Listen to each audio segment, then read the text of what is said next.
Welcome, those of us that are here. I think I've extended my personal warm welcome. I don't know whether it was warm enough. My personal warm welcome. It's a privilege for me to walk this journey with you, a closer walk.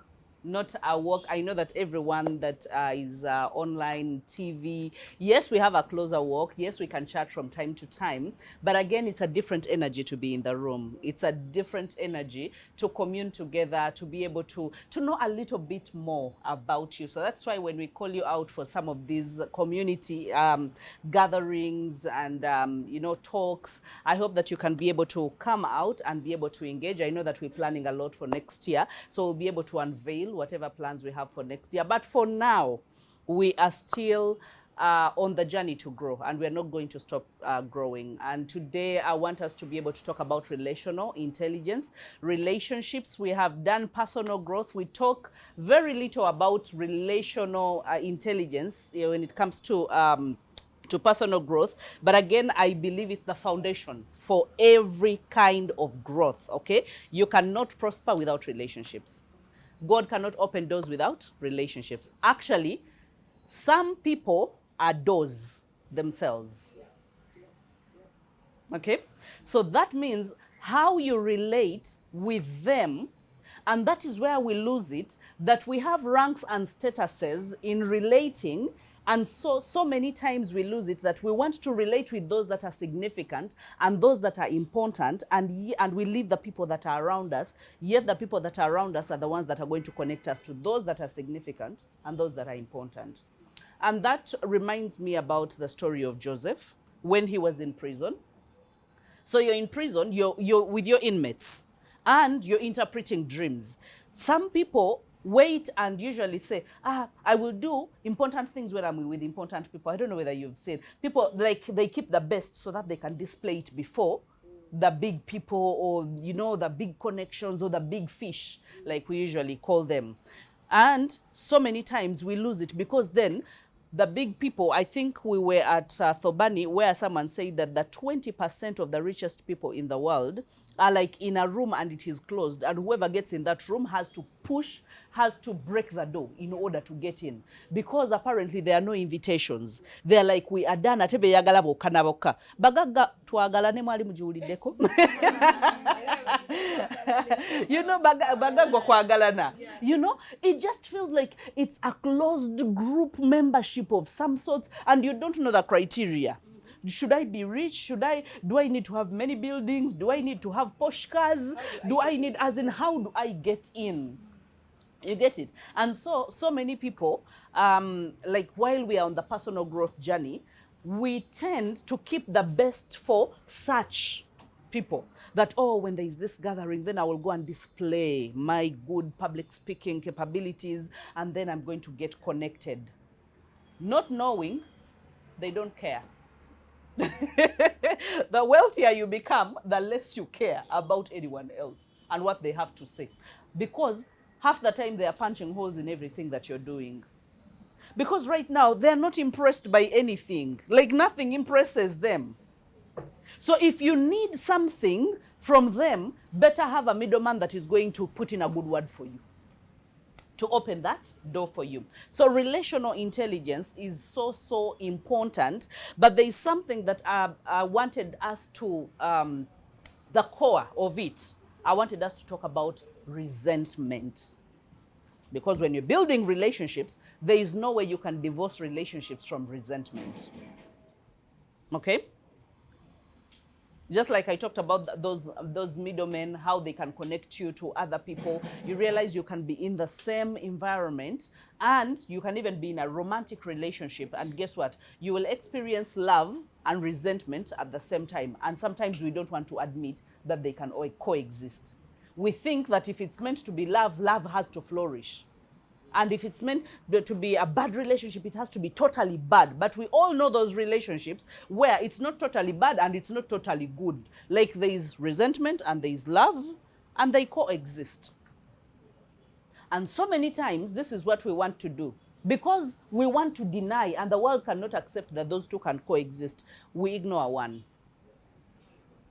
So we choose love and we ignore resentment. And when resentment is ignored, it increases and it multiplies and it compounds. Okay? So, in order for us to, and I usually admire people that are good or better with people. I don't know whether you, there are people who are good with things, and there are people who are good with people. Yes.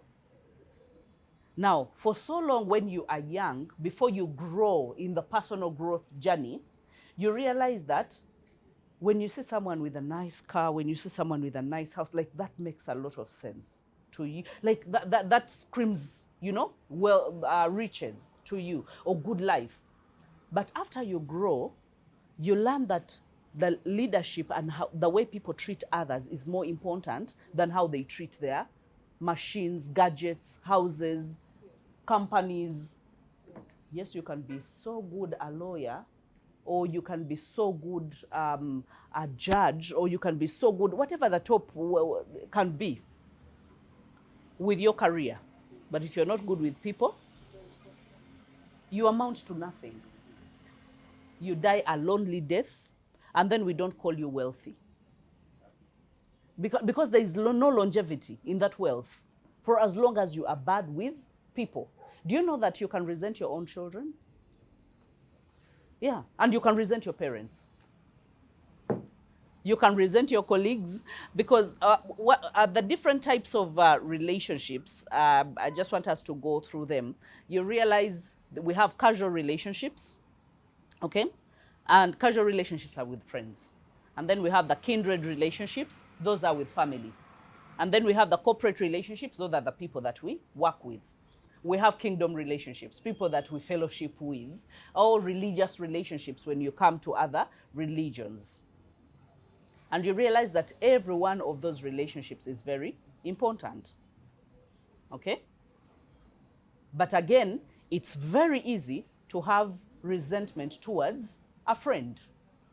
You like them, but again, you resent them. And so many times we don't get to explain resentment, okay? So if we want to build better relationships, just like we say, relational intelligence, that means some of these things we must be able to handle them as they are and understand what is resentment. Because if I asked you what resentment is, some of us will say resentment is anger. Do we know what resentment is? What is resentment? Mm-hmm. It seems quite weird and mysterious to even explain, but you can feel it. Just like we say, you can see a person with a bad attitude, but it's possible you might not have a definition for a bad attitude. But still, I don't want us to go on without addressing what it is. It is a negative feeling that's associated with unfair, or being treated unfairly, or being treated unjustly. It is a negative feeling. Resentment is a negative feeling that is associated with being treated unfairly or unjustly. Someone did not treat you with fairness. Remember, we said people are doors. Now, when you treat someone unjustly, have you ever seen even a child? You treat them unjustly, and shortly we will break down what resentment really looks like. But you realize this child will not do the things that you want them to do. It can even be a mature person. They will not do what they're supposed to do. Where they would have put in a good word, they're like, you know what? Kansigalene ebyange, sisayo change. You get it? Why? Because you treated them unfairly and you treated them unjustly, and so many times the people that treat us unfairly and unjustly don't know that they have treated us unfairly or unjustly. Some of them know, some of them don't know. Some of them think they're doing a normal thing, yet for you, you are reading otherwise and you're looking into it otherwise, okay? So I need you to in this growth journey that we don't ignore what I know. And if you tell me that you have never felt resentment, do you know what I do? Then I question your degree of self-awareness. If you tell me that you have never felt resentment with your co-workers, with people that you go to the mosque with, people that you go to church with your friends, with your parents, yes, with your siblings. Like, I'm supposed to love you, but again, I love you, but there's another feeling that I don't understand. So they're conflicting feeling. And let me tell you, romantic relationships. Do you know you can love someone and resent them at the same time? Your wife, your husband, you look at him, you love him. So in one breath, you, oh, boo-boo, oh, you get it. And then at some time, or you might not even say it out loud for people to hear it. Like, Chirabe. So, yes, inside. You're like, what's wrong? You get it. Why? Because they have done something that your emotions read as unjust and unfair.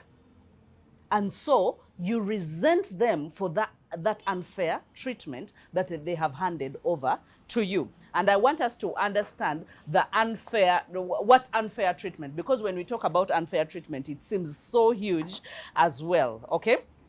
So it's not inappropriate, please, to feel love and resentment at the same time. I know that so many of you inside of you are like, you're checking yourselves, but it's not inappropriate, it's normal for you to feel the same things about the same person. And that's the roots is what we want to deal with, the root of the resentment, because resentment is a fruit. It's something that we see, but that means it is coming from somewhere, and you cannot address what you can't acknowledge. So we want to be able to acknowledge where is it coming from. And then you can't conquer what you can't confront. The reason as to why we don't deal with resentment is we don't want to confront it, and then we don't want to acknowledge that it exists. And then we want to ignore it and think it's inappropriate. We can't love someone and then resent them at the same time. But being in the people business for the longest time, because I've dealt with people, for the longest time, you know, people deal with so many things. Tycoon deals in soap. We have fashionistas, pastors also deal with people, yes. We have people dealing in different clothes, boutiques, what people deal. When you're in people business, and especially that I have been dealing with highly antagonistic relationships. Even today, I was talking to someone that had the same feelings about the same person. Two feelings about the same person. They love them so much, they would lay their lives down for them, but they resent them so much that they want to leave them. And so we went, and I'm running ahead of what I've prepared, but we went down to, because her question was, what do I do? What do I do?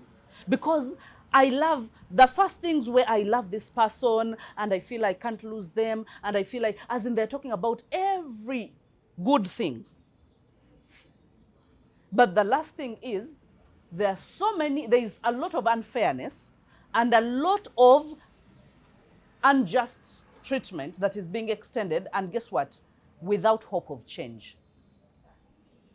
Without hope of change. So someone says, Njagalanga bwendi. If I want you as a second wife, and I did not tell you I want a second wife while I was coming to you because I'm a Christian, but now all of a sudden you're in my life, now I want to make you. You get it? So deal with it. You know, there are people who, like, you can even see like they're being boastful and saying, deal with it. Do you know why they do that? Because they know you love them. They know you cherish them. And they know you're not going to do anything about what they have done. That is why so many people get surprised when people leave them. Because then they're like, I was doing all these things thinking they are going to bend backwards and they're going to accept me for who I am. So you realize the resentment had built and it compounds. One thing happens, one unfair treatment happens, it compounds. Another unfair treatment happens, it compounds. Another unfair treatment happens, it compounds. That is why most people run to my office when they are at 911 point. As in, it's either do or die. If I don't see you today, and that is how they call me. If I don't see you today, no, some of them are like, I'm planning to commit suicide. Some of them I'm like, I have already packed my bags, I am going. Some of them, you get it. Why? A lot has been compounding, and now they have gotten to a place where they are exploding, because they have not been dealing with what has been compounding. And even when it has been compounding, and because remember, we're talking about relationships and relational intelligence, it takes two to tango. You can't just clear things from one end. Otherwise, it will not be a relationship. Okay? So I want us to go to the roots, because I just love talking about relationships. And you know, relationship cause us the biggest joy in life, and then they cause us the biggest miseries in life at the same time. Okay? And it's normal. It's not something that you can say when someone goes through a heartbreak, it's equivalent to death, because the Bible says that life is actually, it's as painful. It's as when you lose someone that you envisioned, I will spend the rest of my life with. Even if it's just a sibling and your relationship gets a crack that sometimes is irreconcilable, it's very, very painful. Even a parental relationship. So any relationship is important. Very, very important. So we said we have to conquer something, and if we need to conquer something, we have to be able to confront it and be able to deal with it. Okay? And we say that resentment is a negative emotion that is associated with being treated unfairly and unjustly. Okay? And let's just go to number one, why people feel resentment in their lives. Where we hoped we would feel love and we would feel butterflies for the rest of our lives, you know? Number one is contempt. Number one is contempt. To feel like a person is beneath you, okay? Or when a person does not consider you as worthy of, as deserving. You know, when someone says, she looked at me with contempt, as in, looked at you with contempt, as in, you are undeserving. Okay? And undeserving is looked at in so many ways. There are some people who will come to me and tell me, she didn't even feel necessary to tell me about what she was doing. This is a husband. The woman has been doing things behind his back.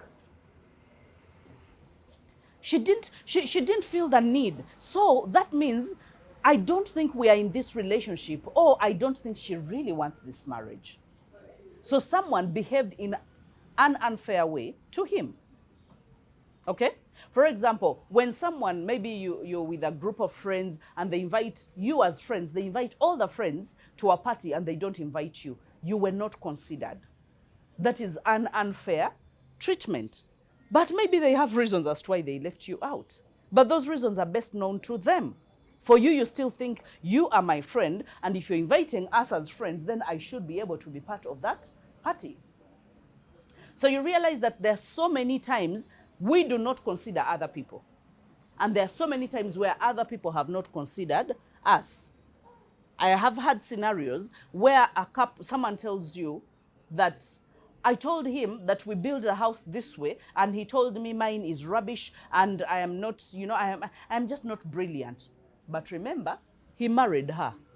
But she's not brilliant. So he went somewhere to a work colleague, and this work colleague told him the same information that the wife told him. And, she's an angel. Oh, this woman is too brilliant. I even envied her husband. Everything she brings is too constructive. And the woman is saying, wait a minute.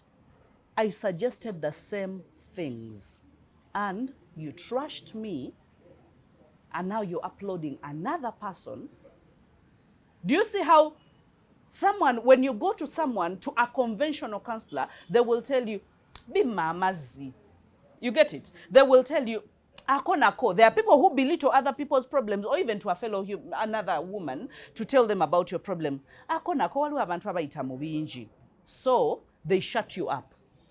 As in, you're being petty. Why do you even talk about it? But remember, it's an unfair treatment. It's an unjust treatment. And until you confront it, you are going to compound it, and another thing will happen, and another thing will happen.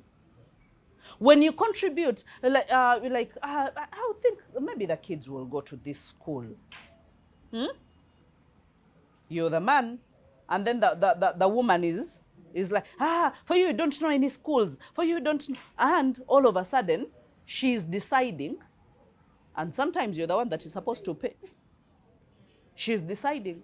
I know one that recently decided her children are supposed to go to an international school. She does not have the money. The man is the one that has everything, including taking care of her own people. But now she's subjecting him to paying fees for an international school because her friends have kids in international schools. So now the man feels like, Sina wogerero. If I speak, I am doomed. If I keep quiet, I am doomed because then I have to part with the money that I don't think I even have. To the extent we have not built, we are still renting. So you realize that unfair treatment, it can be at work. For example, you were the next in line to be promoted. All the signs showed that, and all of a sudden they pick on another person to actually take unjust and unfair treatment. You are not considered. They looked at you with contempt, okay? And that brings that bile. Have you ever clenched your teeth and you're like, you know what, mukama nyamba nimekogira chintu chonna otherwise. If I start saying anything, as in I might say something that I might regret. Though some people fail to contain themselves and in such cases either burst out. That is why you see people resigning. They've been so good. And it doesn't mean that actually even the company didn't need them. But there is a leader that is not a just leader. Because when you have someone in leadership that is not just, they will do anything anyhowly. Otherwise, what does it take to sit someone down, respectfully explain, you get it, what is happening? When you seek to be just, okay, you seek to save. When you seek to be fair, you seek to reconcile, you seek to mend, you seek to make things happen, okay? So contempt is one of those things, and I think you can see it in nearly every relationship. As in, you did not consider me beautiful enough to not cheat on me. Do you understand that anger that most people feel?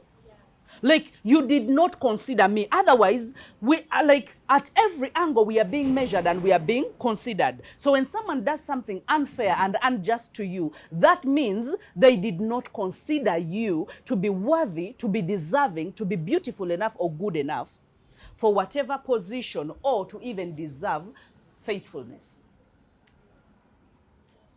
So that's why when you tell people, guma, you should have a background of resentment is not something that you compound and compound and compound and think that you're going to have a better marriage or a better relationship.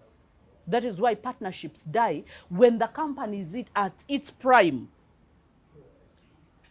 And someone is like, you didn't see me as good enough to actually go to the next level of this company with you, so you sought other people to come in and be able to work with them. And yet I've worked with you from zero. I think you've seen people say, we've built ourselves from scratch.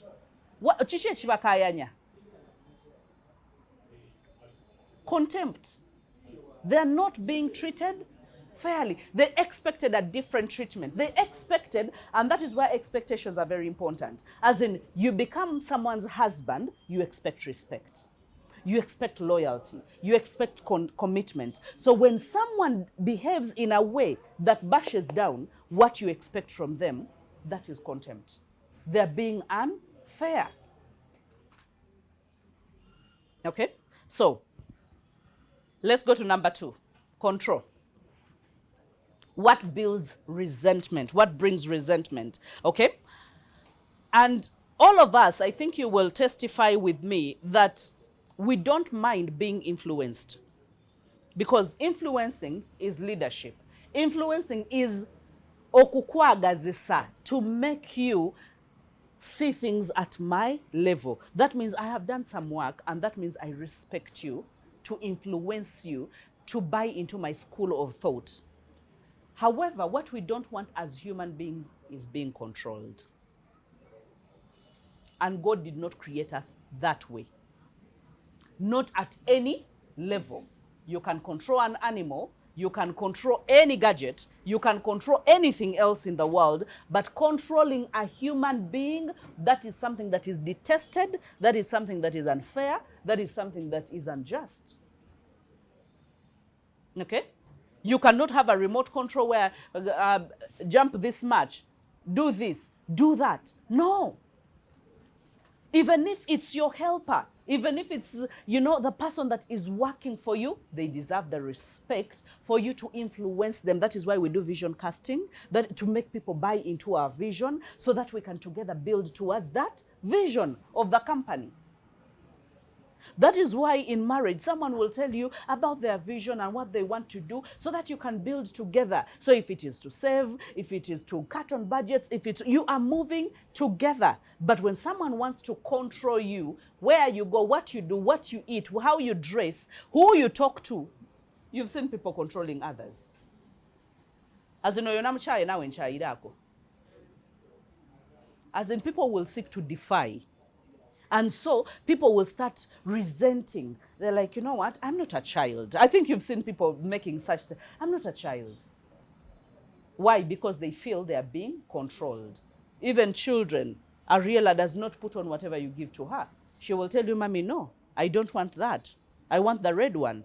So now I have to influence her to like what I like because I think it is what will be befitting for that function that we are going to. So I will sweet talk about it. I will make promises. I will do, to make sure that I influence her to see things the way I see them. And sometimes I've even packed 3 attires. And I'm like, you know what? I have packed what you like. It's in the car.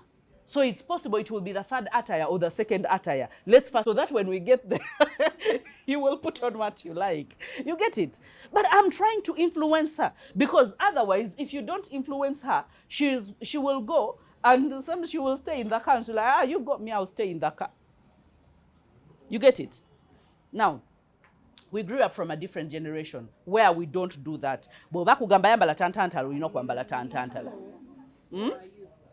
You get it?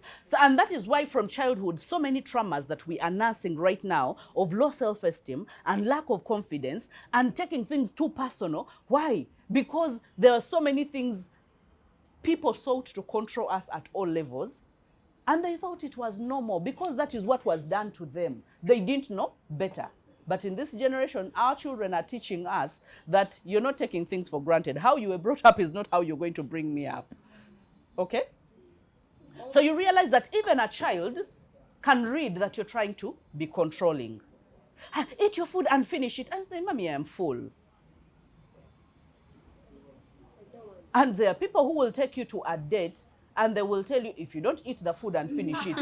Let me tell you, you guys. There are people I've heard say that. On a date? Yes, on a date. Hey. Yes. And let me tell you, ladies will still say, sir, yes, sir, yes, sir. So I don't know what has caused us as human beings to believe less in ourselves. Because when you believe less in yourself, then other people are going to believe. Yeah, they're going to top up. That is why when you agree, when we usually say, when you see red flags, be very, very cautious. Because when you agree to being controlled, when you're in a relationship, there are people, and I've said this before, there's someone that was in a relationship, but the man would control him, who he sees and where he goes, and every time he would be on phone.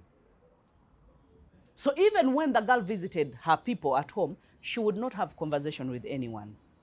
Because the man was so insecure, I think, thinking that the girl, people are going to put other things into her mind and maybe she will not agree to marry him.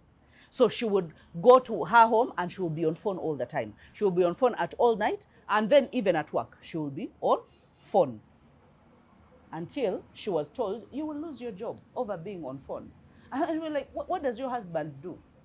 Because a man that has all that time on a phone, clearly, they are either jobless or they are doing something that is insignificant. So you must be willing. And let me tell you, when someone is love bombing you, you will think you are in heaven. Like the butterflies will be crisscrossing. But everyone is seeing red flags, but for you, you're not seeing red flags. But someone is telling you, what I want is to own your life.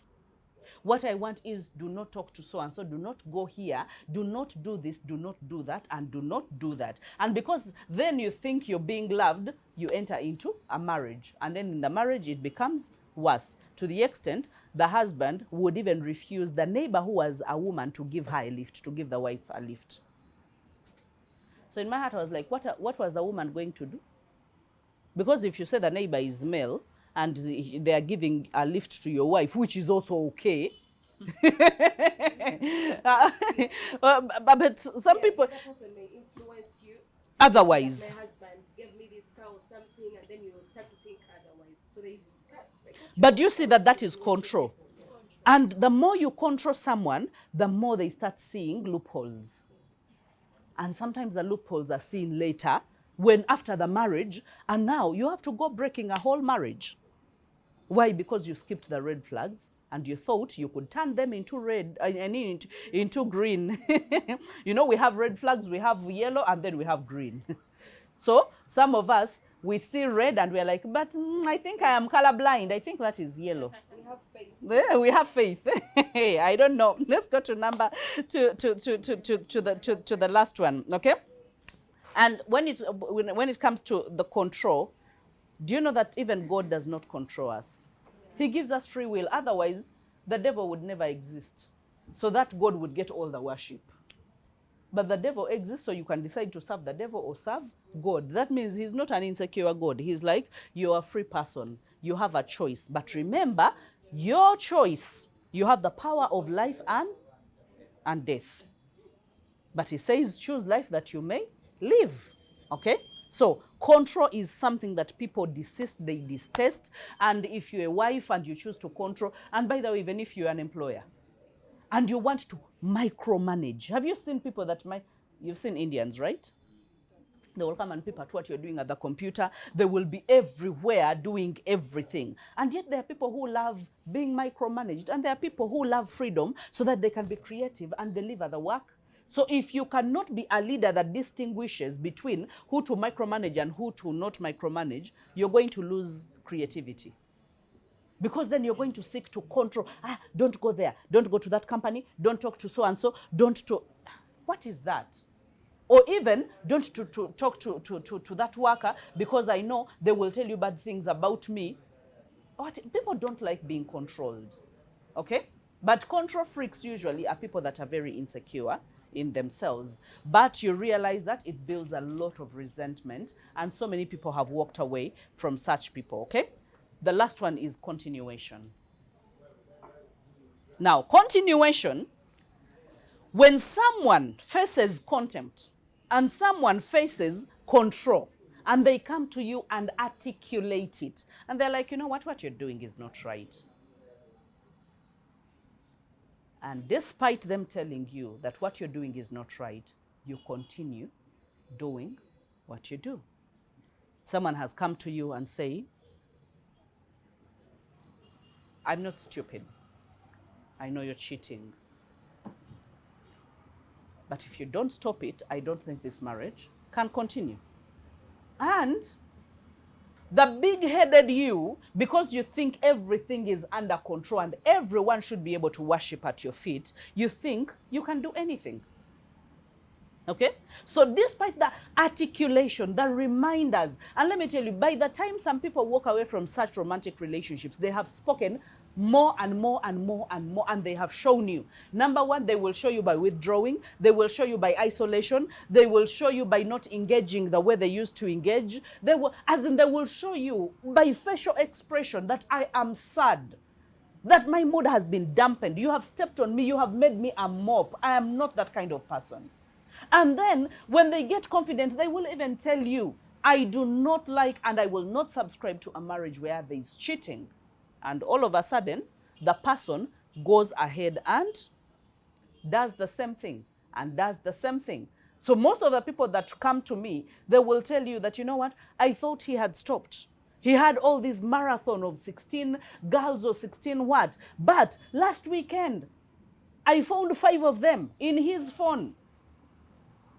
Okay? And then someone will stand and say, what were you looking for? In my phone. What kind of stupidity is that? You get it? And then when he comes and asks for forgiveness, and this happened both ways.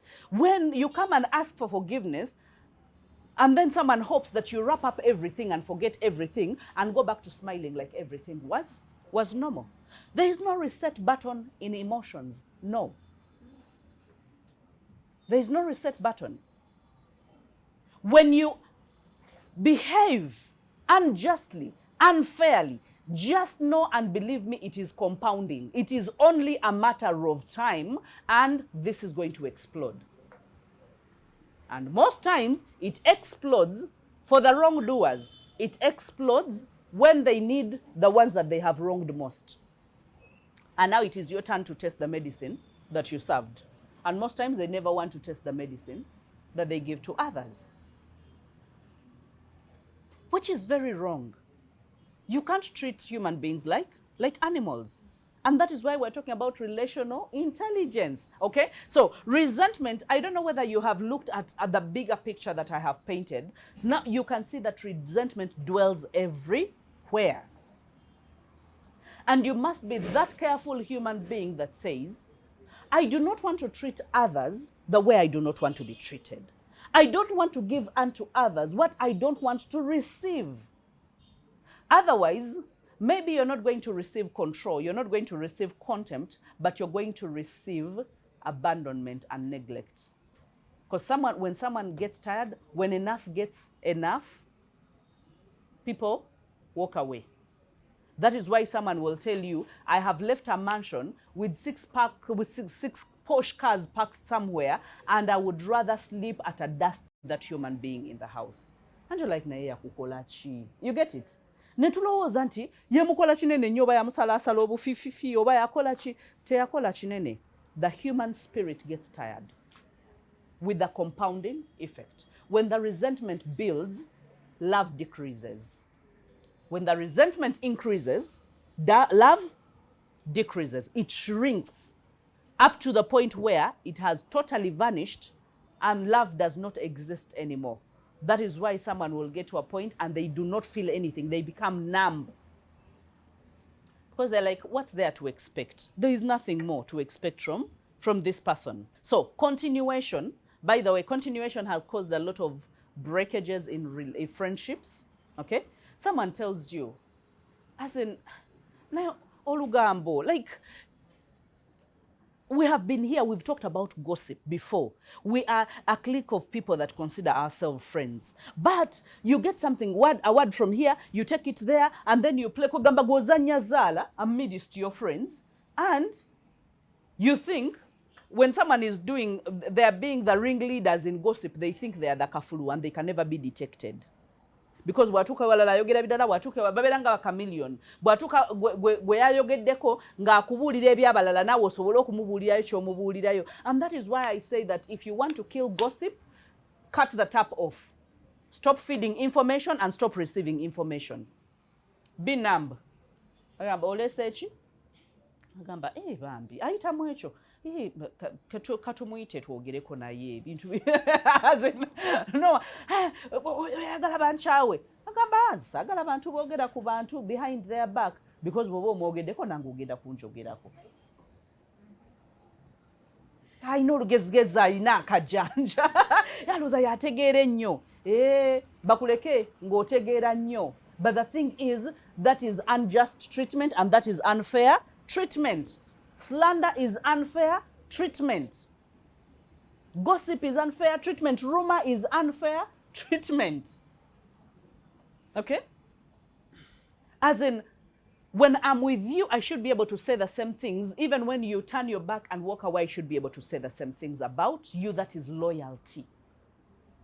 Because every relationship, you want commitment. You want a friendship. You want all those pillars to be upstanding. But where there is resentment, that means one of the 5 pillars has been broken. Could be commitment, could be friendship, could be loyalty, could be acceptance, as in one of the pillars has been broken. And my prayer is that God will give us the capability to be able to starve the monster called resentment by doing the things that we are supposed to do. Rightful position.